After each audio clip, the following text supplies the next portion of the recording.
Oi pessoal, tudo bem? Vamos continuar lendo 50 anos depois, livro psicografado por Chico Xavier, ditado por Emmanuel, faz parte da série Romances de Emmanuel, que não são romances assim vazios só para passar tempo, não são obras fictícias, são histórias reais, e essa aqui dá continuidade à história real da vida do próprio Emmanuel, trazendo assim então uma continuação do que foi a vida dele quando ali no livro Há 2000 anos, quando ele era um senador romano. E porém nesse livro ele não é o protagonista, a exemplo do Há 2000 anos. Eu deixo aqui a playlist se você quiser ver, que eu fiz também. Nesse livro a protagonista é a Célia, que ele classifica de uma alma santa e até de um anjo. Então nós estamos aqui na segunda parte do livro e no vídeo anterior nós concluímos o primeiro capítulo da segunda parte, que era intitulado A Morte de Quinéio Lúcius. O Quinéio Lúcius é o avô da Célia e ele que foi, ela que se mostra cristã, ela que é filha, todo o pessoal da família dela são politeístas, não acreditavam no cristianismo, em Jesus Cristo, e ela então se tornou cristã por influência de um escravo que ela conheceu, que era filho do personagem do Emmanuel, dessa vez, que é o Nestório. Porém, tudo isso está nos vídeos anteriores. Preciso ver do início para poder entender. Eu posso deixar a playlist aqui com todos os livros, todos os vídeos, tá bom? Desde o início do livro. Porém, o capítulo anterior, então, ele mostra a morte do Quinéio Lúcius e traz ali no final também, nós vimos que o Elvídio Lúcius, que é o filho dele, que eles tinham uma amizade realmente muito íntima ali, eles eram realmente pai e filho, mais do que pai e filho, amigos mesmo.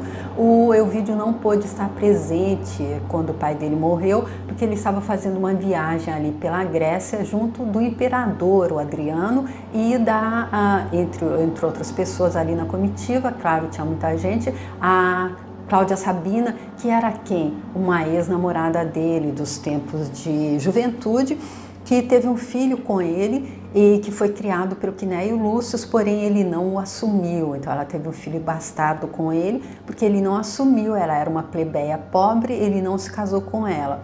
E nós vimos ali já na primeira parte do livro que ela só busca vingança. Ela quer de toda forma, ela continua apaixonada por ele, uma paixão que o Emmanuel classifica de doentia, e ela só quer tê-lo de volta, e para isso ela tem que tirar do caminho dela a mulher dele, que é a Alba Lucínia. Então nós vimos ali que ela mudou a estratégia, já que ela conseguiu que o imperador o colocasse ali na comitiva para que eles viajassem, foram 14 meses viajando ali pela Grécia. Então ela mudou a estratégia dela, passando a se mostrar muito amiga dele, e ele estava ali bem inclinado a estar ouvindo, a estar vendo-a com outros olhos, e com isso ela estava preparando o plano para separá-lo da mulher dele. Para isso ela contava com a ajuda da Atéria, uma empregada que ela colocou ali na casa do Elvídio, e também de uma feiticeira que ela visitava ali nos subúrbios de Roma. E foi essa feiticeira que no final do vídeo anterior disse a ela que ela não deveria estar matando a Alba Lucínia, porque dessa forma ela não conseguiria conquistar, porque ele ficaria eternamente apaixonado pela mulher morta, mas sim ela deveria estar destituindo-a da moral, deveria estar atacando ali na alma dela, exatamente, para que ela pudesse então que ele pudesse passar a odiar a mulher dele, e aí ela teria caminho aberto para reconquistá-lo. E foi dessa forma então que terminou esse primeiro capítulo. A Lucínia então recebeu novamente o Elvídio Lúcius em casa, depois que ele voltou, que eles regressaram ali da viagem. Porém nós vimos que a Sabina, a Cláudia, ela conseguiu voltar antes, 8 dias antes, para estar colocando ali então em ação o plano dela, que foi visitar a feiticeira, que foi conversar com a Atéria, para colocar colocar em ação o plano. E quando finalmente, 8 dias depois, o Elvídio voltou junto com o imperador o incumbiu de estar supervisionando ali a hora que eles fossem descarregar todas as obras que eles trouxeram ali da Grécia. E aí então ele chegou em casa, encontrou mulher e filha totalmente abatidas, doentes, trocou presentes e aí recebeu as primeiras informações da mulher dele. Então termina-se dessa forma o vídeo anterior. Depois foi um longo desfiar de reminiscências amigas e doces. Alba Lucínia teve de confiar ao marido todas as peripécias da enfermidade, agonia e morte de Quinéio Lúcio, o pai dele, então, que ele não estava presente.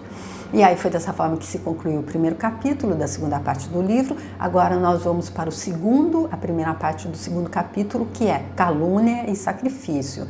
E eu, antes de começar, como sempre, peço a Jesus Cristo que possa me permitir, me abençoando, para que a minha leitura seja fluida e que os meus comentários sejam pertinentes, se não for necessário que eu não os faça.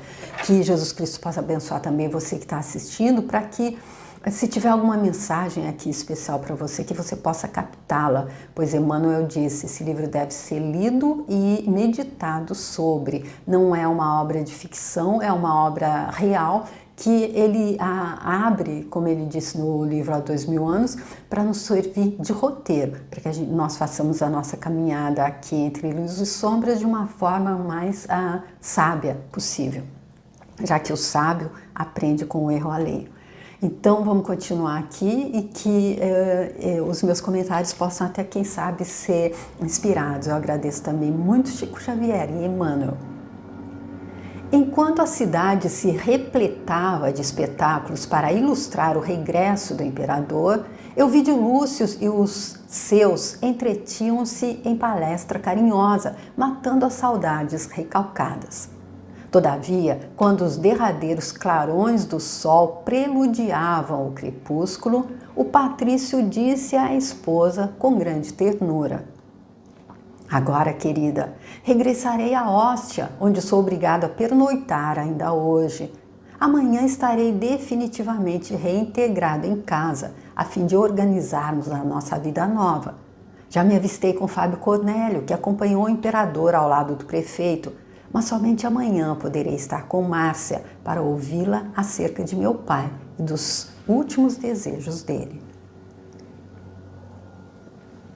Então aqui, como a gente previu, por causa do pedido do imperador, ele não vai poder passar essa primeira noite em casa.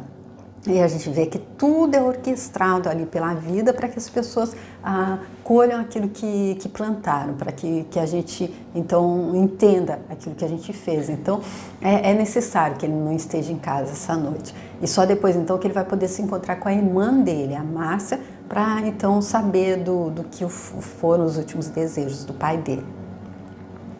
Mas as responsabilidades em Hóstia são assim tão imperiosas?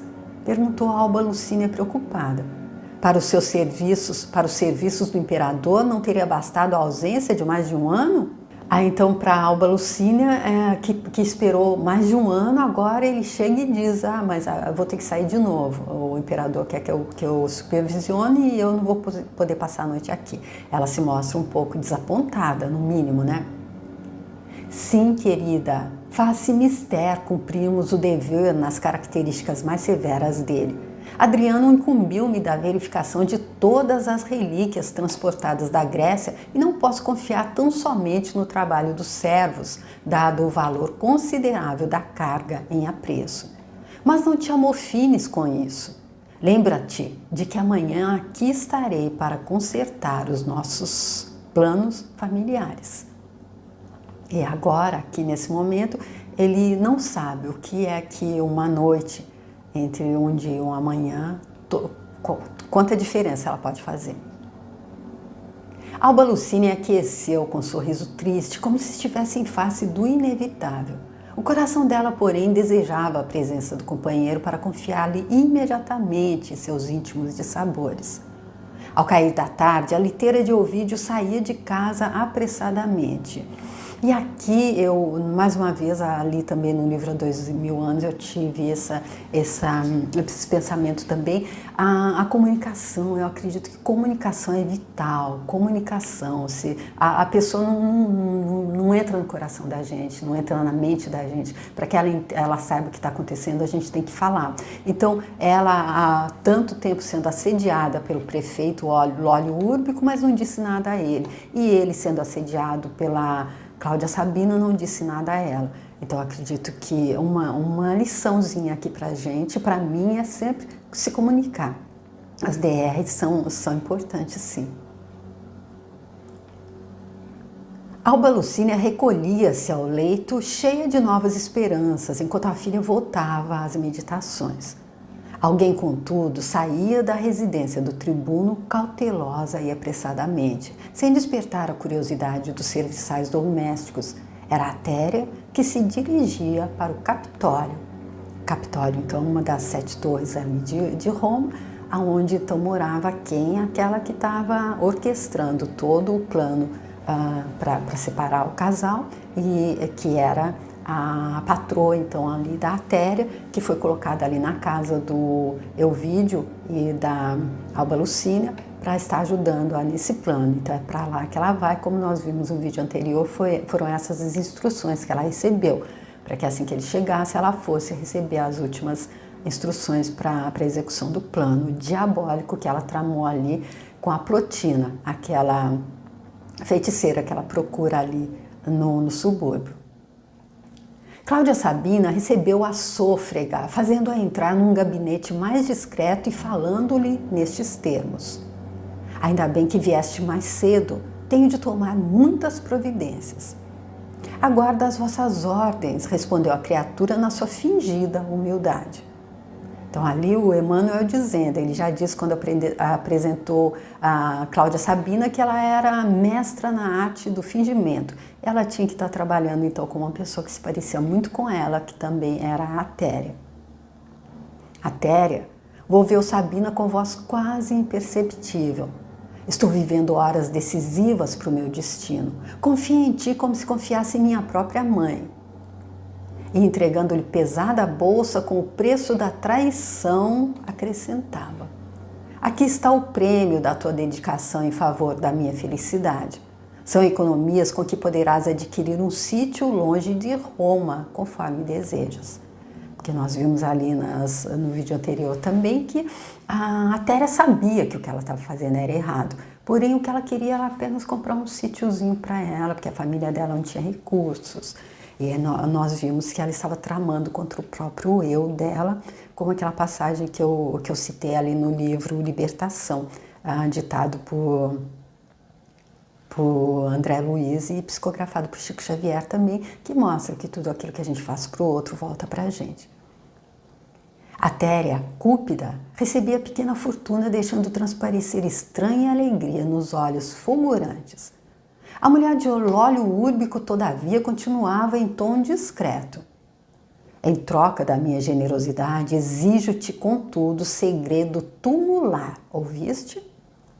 Essa exigência me é muito grata, creia, dizia a cúmplice. Confio na tua palavra. E depois de uma pausa, olhos perdidos no vácuo, como antevês seus feitos horríveis, acentuou: conheces a coluna lactária no mercado de legumes? Então, a coluna lactária no mercado de legumes é aquele local onde eles colocavam, naquela época, os enjeitados, aquelas crianças bastardas. Não aconteceu com o filho da Cláudia Sabina, porque ela resolveu colocá-lo nas portas do Quinéio Lúcio, que é o pai do Elvídio, o avô, então, do filho, porém o Elvídio não assumiu. Então, a gente vê tudo isso nas páginas anteriores para entender melhor. Então, o filho dela não foi para lá, mas ali, aqueles outros bastardos e filhos que, por alguma razão, não eram bem quistos, não eram assumidos, então eles eram colocados ali na coluna lactária no mercado de legumes. Ficavam ali, então, à mercê da sorte. Sim, não fica longe do pórtico de Otávia. Há muitos anos, por ali perambulei, a fim de observar as criancinhas abandonadas. Neste caso, não me será difícil explicar-te o que pretendo. Começou a falar com a velha serva em voz muito baixa, expondo-lhe os planos, enquanto a Téria ouvia muito admirada, mas aquecendo a todas as sugestões. Ou seja, por pior, por mais horrendo que fosse o plano, ela estava sendo paga para isso, e para ela o que interessava era receber o dinheiro. Cláudia Sabina parecia alucinada, olhar abstrato, a expressão fisionômica tinha um quê de sinistro.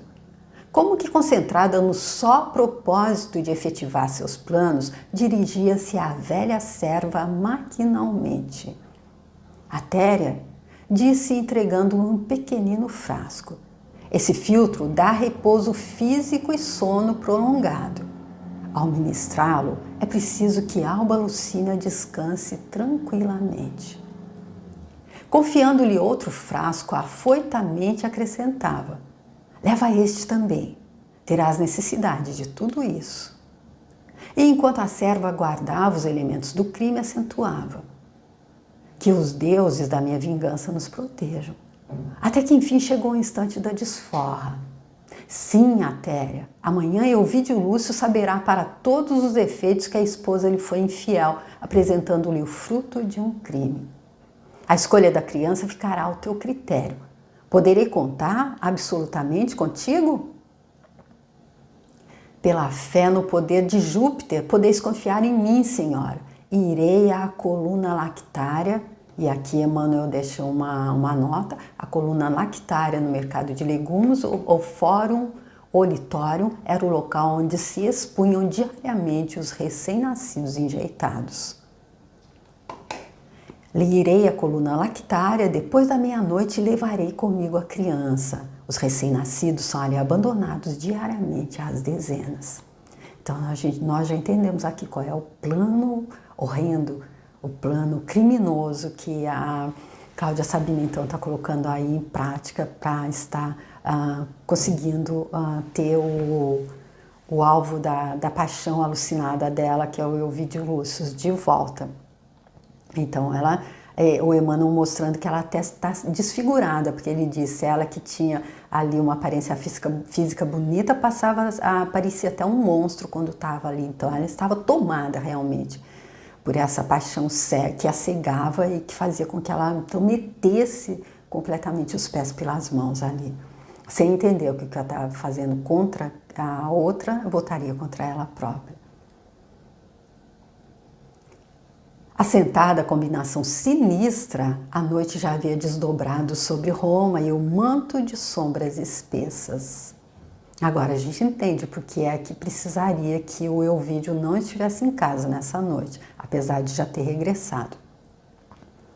Todavia, enquanto a Téria retornava à casa dos amos, Cláudia Sabina privava-se das festas noturnas do imperador, encaminhando-se à porta de Hóstia apressadamente.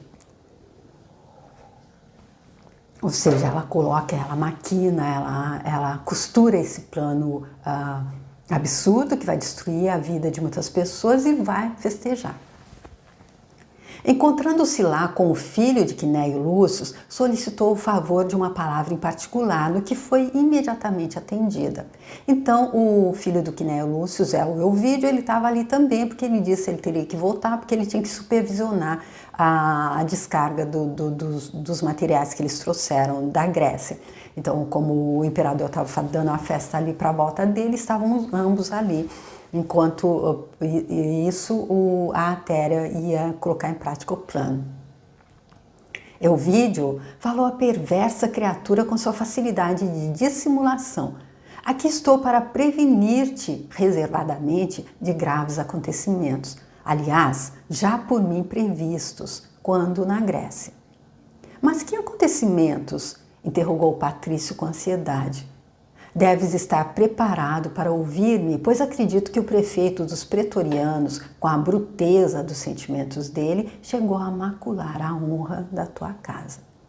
Ou seja, A Téria fazendo a parte dela e ela fazendo a parte dela ali, envenenando mais ainda, que nós vimos que ela já começou a destilar o veneno ali, enquanto nos últimos dias que eles estiveram na viagem, quando ela disse que não confiava no marido e que ela temia pela segurança da mulher e da filha dele. Ela já tinha plantado, agora ela está regando um pouco mais essa semente de desconfiança que ela plantou no coração dele, dizendo que então o marido, ela acreditava, ela que tinha voltado alguns dias antes, ele acabou de chegar, mas ela já tinha chegado uma semana antes, então ela já conta a ele que ela acredita que o marido dela então chegou a macular a honra da casa dele. Impossível, exclamou o tribuno com veemência. Entretanto, deves ouvir a Alba Lucínia imediatamente, verificando até que ponto conseguiu Lólio Úrbico introduzir-se no teu lar. Eu não posso duvidar da minha mulher sequer um minuto, revidou com sinceridade. Queres ou não ouvir-me até o fim para conheceres os pormenores do fato? Perguntou Sabina encolerizada. Ouvi-la-ei com prazer, desde que o assunto não se refira à minha família e à honra da minha casa.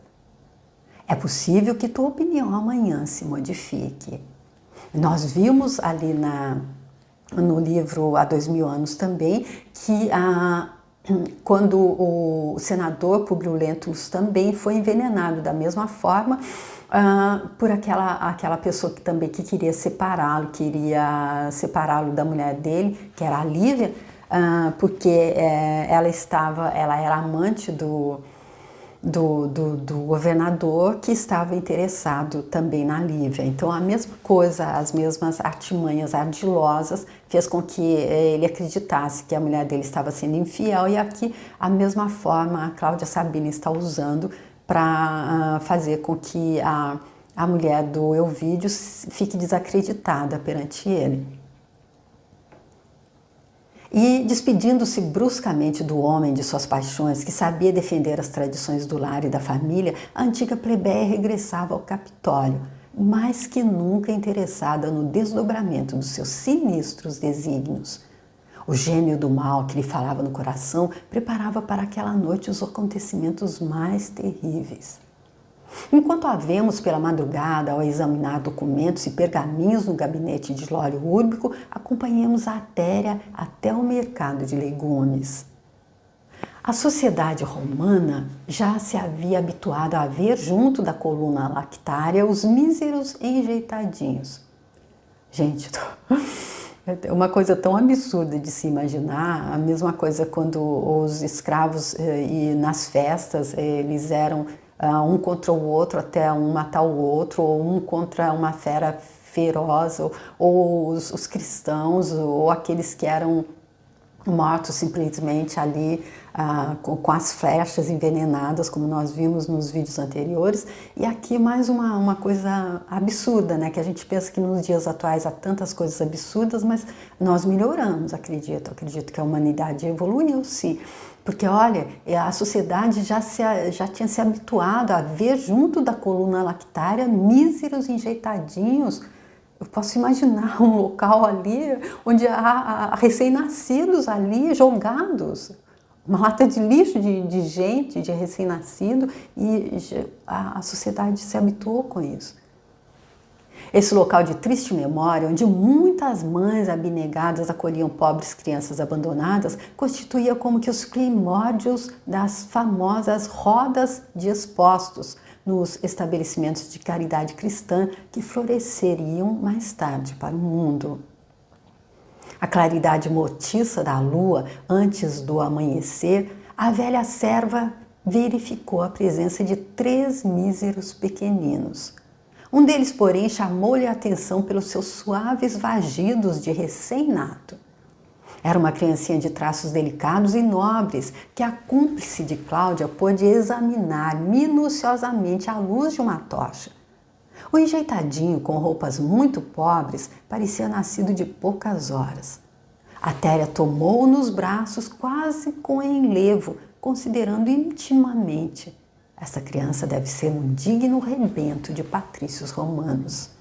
Que penoso romance não se ocultará no seu vestidinho roto e ordinário. Levou-o consigo, penetrando na casa dos amos com todo cuidado. Amanhecia.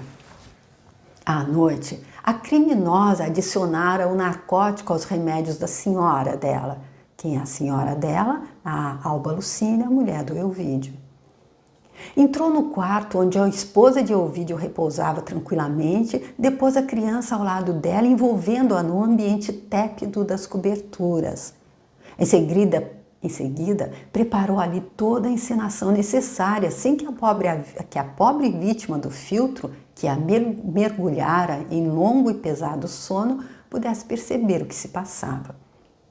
Todavia, o pequenino começou a chorar fracamente, embora a serva criminosa fizesse o possível por acalmá-lo. No quarto contíguo ao da mãe, dado o ruído insólito, Célia despertava. Acordou aturdida e sensibilizada. Acabava de sonhar que se encontrava novamente no cemitério triste da Porta Nomentana, como na memorável noite em que pudera rever o bem-amado da alma dela. Figurou-se-lhe contemplar Ciro ao lado dela, enquanto Nestório mantinha a mesma atitude das suas antigas prédicas, perguntando: quem é minha mãe e quem são meus irmãos? Tinha o cérebro ainda preso de emoções carinhosas e as mais ternas lembranças no coração de menina moça. Tudo orquestrado ali. Então ela vem de sonhar com o que vai acontecer. Ela vem de sonhar que está ali com o Ciro e o Nestório, o pai do Ciro, desta vez, ali falando sobre a leitura da noite que eles fizeram naquele dia nas catacumbas, que era aquela parte que Jesus Cristo diz: quem são meus irmãos?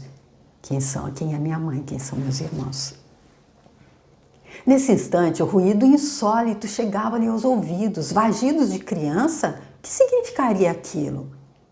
Levantou-se apressada com o pensamento ansioso, mergulhado em dolorosas perspectivas. Notando o movimento de alguém que se aproximava, a Téria fez menção de retirar-se à pressa, mas a jovem já havia transposto a porta, verificando-lhe a presença. Contemplando a criança ao lado da mãe adormecida e os sinais evidentes de quanto caracteriza o lugar de um parto, presumiu adivinhar o drama com as amargas suspeitas do coração filial dela.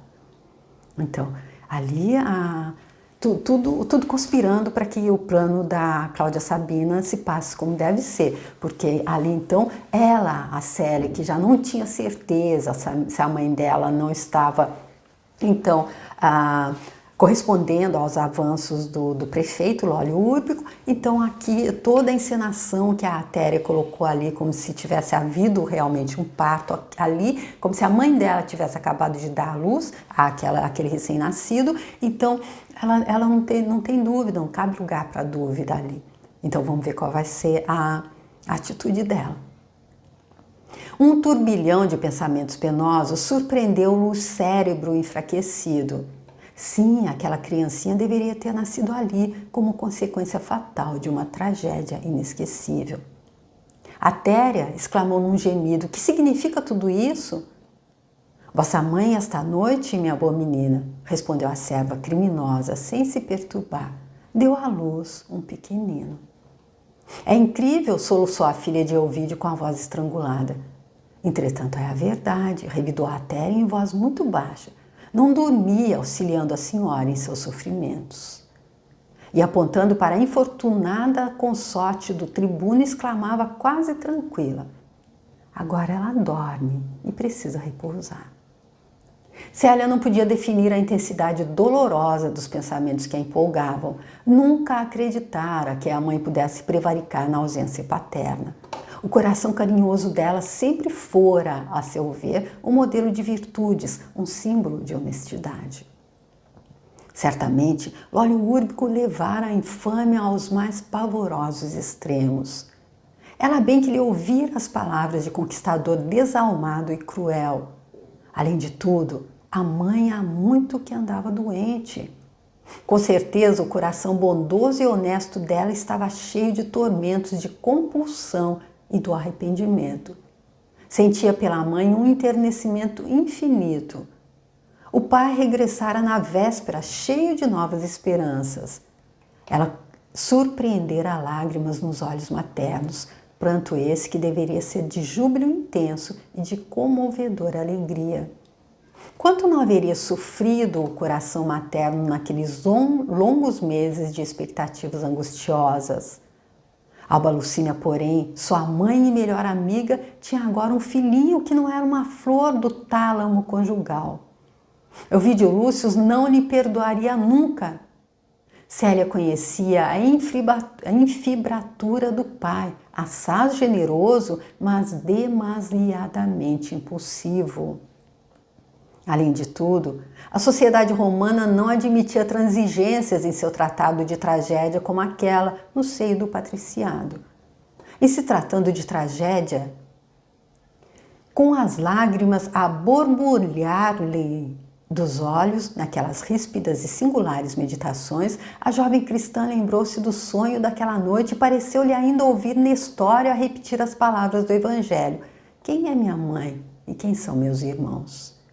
Levando suas lembranças ainda mais longe, recordou a exortação nas vésperas do sacrifício, quando afirmara que a melhor renúncia por Jesus não era propriamente a da morte, mas a do testemunho que o crente fornece com exemplos na própria vida. Depois a figura do avô surgiu espontânea na mente dela. Parecia-lhe que Quinéio voltava do túmulo para recomendar-lhe mais uma vez a tranquilidade do pai e a ventura da mãe nas provas aspérrimas. Célia, então, colocada ali entre a cruz e a espada. Ela que não acredita que a mãe seria capaz de ter traído o pai, mas ela também não tem certeza. E aí ela se lembra de tudo que aconteceu, se lembra do sonho e vê novamente o que o avô dela pediu ali no leito de morte, que ela então, como ela, apesar de filha, apesar de ser mais jovem nessa vida, ela é um espírito bem mais velho, como ele próprio disse, que entendia, e aí então, ao invés de pedir aos pais dela que cuidassem dela, ela pediu a ela que cuidasse dos pais dela. Então aqui ela sabe que a reação do pai não vai ser boa de jeito nenhum, a da sociedade também não perdoaria, a mãe dela seria condenada realmente. E aí, então, vamos ver o que é que ela vai fazer. Ela que aprendeu também ali aquela máxima ali quando o Nestório fez a decodificação daquela passagem bíblica que Jesus Cristo disse: quem é minha mãe e quem são meus irmãos. E ela que também entendeu, e ela já sabia, como alma nobre que ela é, que ela não deveria estar julgando. Então, vamos ver o que é. Apesar da gente já ter uma ideia, eu acredito mesmo quem não leu o livro, conhecendo a Célia, o que é que ela vai fazer então diante dessa situação. Mas isso a gente vai ver no próximo vídeo. Eu te convido a vir comigo para ver como é que continua e te convido também, se você quiser passar esse vídeo para alguém que você acredite que vai gostar também dessa história real, verídica, que Emmanuel traz para nos servir de roteiro.